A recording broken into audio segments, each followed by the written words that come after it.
Every generation gets a story that stares straight into the abyss, a story that doesn't let you escape with a Hollywood ending, but instead forces you to wrestle with the bleakest truths about life, society, and survival. For some, it was Night of the Living Dead. For others, The Mist. And now, for a new generation, it's The Long Walk. Based on Stephen King's very first novel, written under his Richard Bachman pseudonym in the 1970s, Francis Lawrence's The Long Walk finally brings the so-called unfilmable story to the big screen. Today, we're breaking it all down. The story, the characters, the themes, the filmmaking, and why this might be one of the most brutal and unforgettable Stephen King adaptations ever made.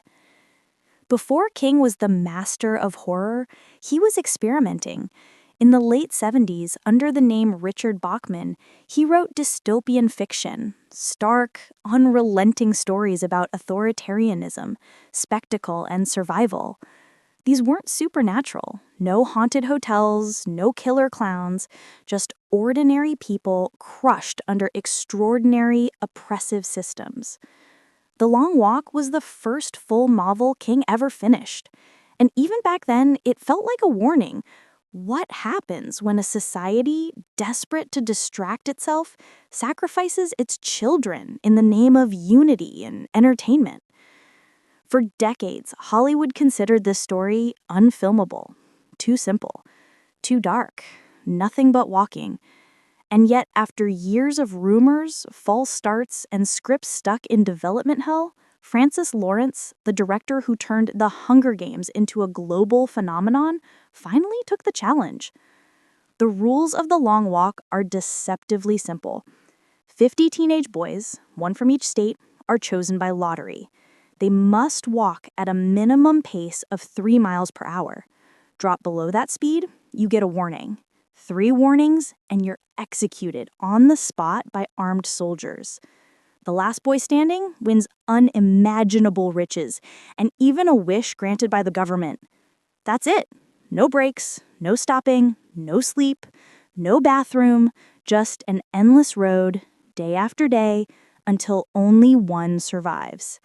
It's the ultimate endurance test, and it's televised to the nation as a patriotic ritual, a deadly spectacle designed to inspire productivity and keep the masses compliant. Sound familiar? It should. Long before the Hunger Games, Battle Royale, or Squid Game, King had already written the blueprint. What makes The Long Walk so chilling is how believable it feels. This isn't set in some distant sci-fi future with neon cities and flying cars. It's a warped version of America's 1970s. Post-war, economically broken, socially divided. The government cloaks its cruelty and patriotic pageantry, convincing people that volunteering for the walk is an act of bravery. But here's the catch. Not volunteering is seen as cowardly, and volunteering, of course, is patriotic. Either way, these boys are trapped. This society doesn't need monsters. The system itself is the monster. While 50 boys enter the walk, the story zooms in on a handful who form fragile bonds as the miles drag on. Ray Garraty, Cooper Hoffman, the protagonist, he's walking in his home state of Maine, carrying a quiet trauma and a mysterious grudge against the Major. Ray wants to win, not just for survival, but with the desperate hope that he might change something in this broken system. Peter McVries, David Johnson, Ray's closest ally. Charismatic, witty, endlessly optimistic, McVries becomes the emotional heart of the film. He's the one who reminds others to choose love, even when everything around them screams despair. Arthur Baker, Tut knew it, gentle, supportive, and loyal. He's part of the so-called Musketeers, the group of boys who cling to friendship in the face of certain death. Hank Solson, Ben Wang, Loud, jittery, overcaffeinated, the kind of kid who tests everyone's patience, but is still part of the brotherhood. Stebbins, Garrett Waring, the mysterious loner, quiet and enigmatic, who seems to know more than he lets on. Barkovich, Charlie Plummer, the antagonist among the walkers, cruel, taunting, desperate to sabotage others just to survive a little longer. And then there's the Major, Mark Hamill, the embodiment of the regime, aviator shades on, booming through megaphones, congratulating boys for dying as if it's an act of patriotism. Hamill plays him with cold, smug detachment. A villain so insidious, you want him gone, even as you can't look away. Here's where The Long Walk stands apart from most horror. There are no creatures, no ghosts, no supernatural gimmicks. The horror comes from endurance itself. Every faltering step, every cramp, every moment of sleep deprivation is a countdown to death. The sound design becomes part of the terror. The shuffle of boots on pavement, the crackle of megaphones giving warnings, the thunderclap of rifles ending lives. It's a drumbeat of inevitability. The executions are filmed without flinching. A boy collapses with a Charlie horse. 3 warnings and then a bullet through the skull, his body jerking violently. Another tries to resist, only to be gunned down mid-stride. And then there are the humiliations. Boys forced to relieve themselves on the road, stumbling onward with no dignity left. It's relentless, and that's the point. So how does a movie that's mostly just walking keep us hooked? Because of the characters.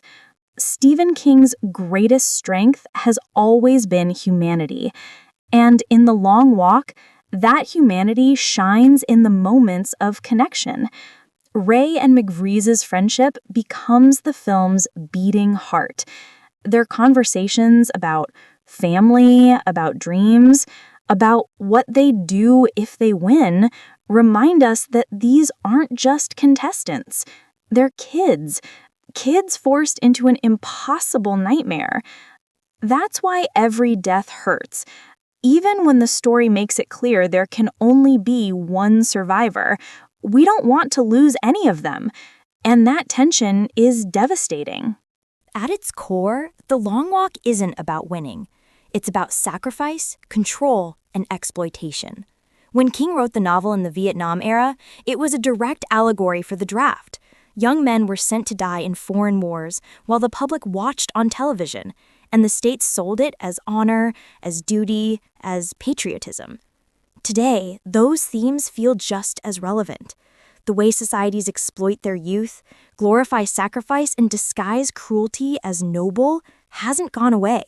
The Long Walk doesn't just mirror the past, it mirrors now. Francis Lawrence's direction is fearless. Where many studios would have softened the brutality, he leans into it. Cinematography. Joe Williams shoots the road as both endless and suffocating. Tight close-ups trap us in the exhaustion of the boys, while long shots remind us how far they still have to go. The landscapes look like Depression-era photographs. Empty towns, abandoned storefronts, ghostly Americana. Rhythm. The film builds a cinematic drumbeat, footsteps, warnings, and gunshots.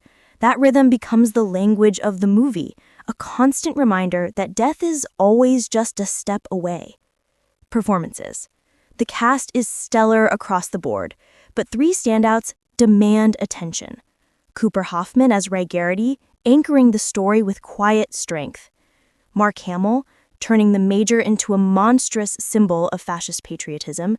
And David Johnson as McVries, whose warmth and humanity steal the film. Watching The Long Walk feels like masochism.